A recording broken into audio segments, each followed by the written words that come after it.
دا کالی به ته بیانینی دا به چاته اچي زما د ماما د کاکا د نوسی واده دی هغې ته به اچي شی به په ګاونډ کې به د چا واده دا به خوشحالېږي دا به هغه ته جامې اچي نو چې کومه ښځه په کمره کې دننه خاوند ته خوشبويي نه لګي کریم نه لګي سر باندې ورته جمر نږدي خوشبو ښکلې جامې ورته نه اچي نو چې دا خاوند دې ښځې ته وګوري دی به څه وایي یاره دا ښځه رامنې سمه نه ده پېښه شي بل واده به کومه نو دا ښځه بیا په مولانو پسې ګرځي مولې صاحب ما له تعویض وکړه خاوند مې خبره نه مني خاوند به ستا خاورې خبره ومني تا چاته خاوند ته د خاوندوالۍ حقوق ورکړي دي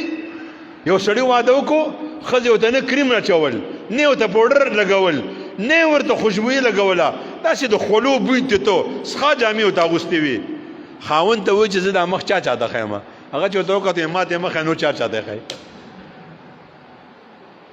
قسم په خدای زموږ زنانه دقسې زموږ زنانه په کمرو کې دننه خوشبويي نه لګوي خاوند ته جامې نه لګوي اچوي میک اپ نه کوي شی به د پلار کره روانه ده زموږ یو علاقې والا و هغه په بازار کې چې د ښځې ضرورت له بوتله نو هغه چې ودې شاته وکړو ښځې به یې مخ پټ کړو چې ده به بیا ورو هغې به بیا مخ کار وکړو د چې پې رامنډې کړې برقه یې دې وشنوله خدای دې تباه کړه ته خو زما نه ستر کوي ستر د بل نه پکار دی ته خو بل ته ګورې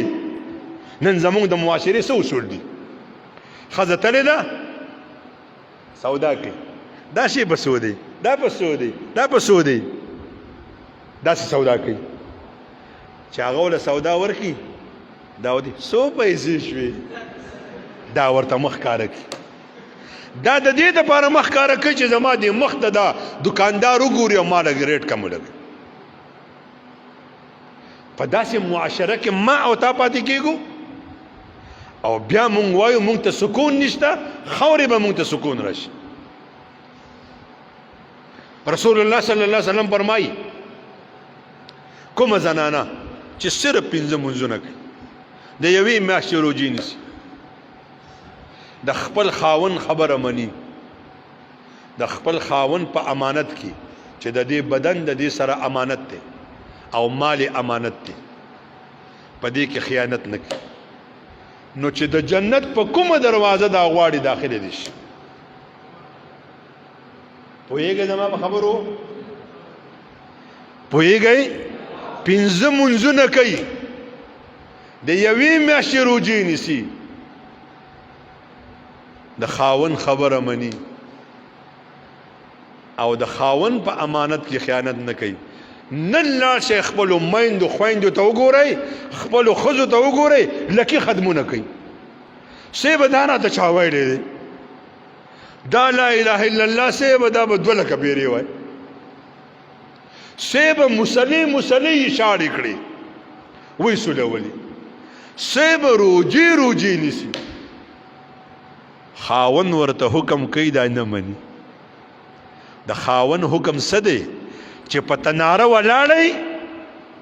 او ډوډۍ سوځي او خاون درته وي تعال هنا زما خواته راشه دا ډوډۍ دې وسوځي د خاون خبره کټوۍ دې باندې کړې ده سالن سوځي خاون درته وي دې خوا راشه او دې د خاون خبره ومنله نو دې زنانه په باره کې رسول الله صلی الله علیه وسلم فرمایي د جنت په کومه دروازه چې د خوښه شي لاړ داخله شي زمونږ زنانه څه کوي منځونه خو یې څه وایمه ذکرونه خو یې څه وایمه ټول عمر یې په لاس کې تسبیح دي او چې دا بیګانې پکې لا ملګري شي او تسبیح راغستې زه خو ذکر کوم ته ذکر کوې پردو خلکو ته ګوري په تا لعنت ورېږي دا ګاډی کوم ځای ته ځي مونږ پلاني ځای ته ځو په تا لعنت ورېږي خوري ته چېرته روان هندوان به د قیامت په ورځ په جهنم کې وي ستاسو زمونږ زنانه هندوانو ته لاسونه مخکې کوي ما ته د عامل دا بنګلي په لاس که ما ته د ګوتې واچه دا هندوانو د سیکانو نه مونږ سوداګانې کوو د پردو خلکو نه سوداګانې کوو شریعت ولې د خپل لیور نه ستر دی د سخر نه په جایز حق کې ستر دی د خپل پلان نه په جایز حق کې ستر دی د خپل رور نه په جایز حق کې ستر دی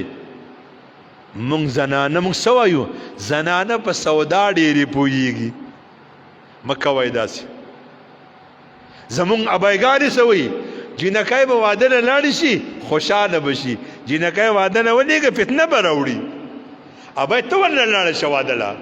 ظلم روان دی اوس نن نه یو کال وړاندې په کرک کې یو جینۍ ده د خپل طرف زوی په واده کې ګډېدلې ده چا وله ویډیو کړې ده فیسبوک ته یې ورکړل هغې خودکشي وکړه خودکشي به نه کوي چې ستا پردي نارینه کور ته نه مسل جنکو په لاسو کې موبایل دي خودکشي به نه کوي د ډېرو پاکانو خاندانونو به شرمېدل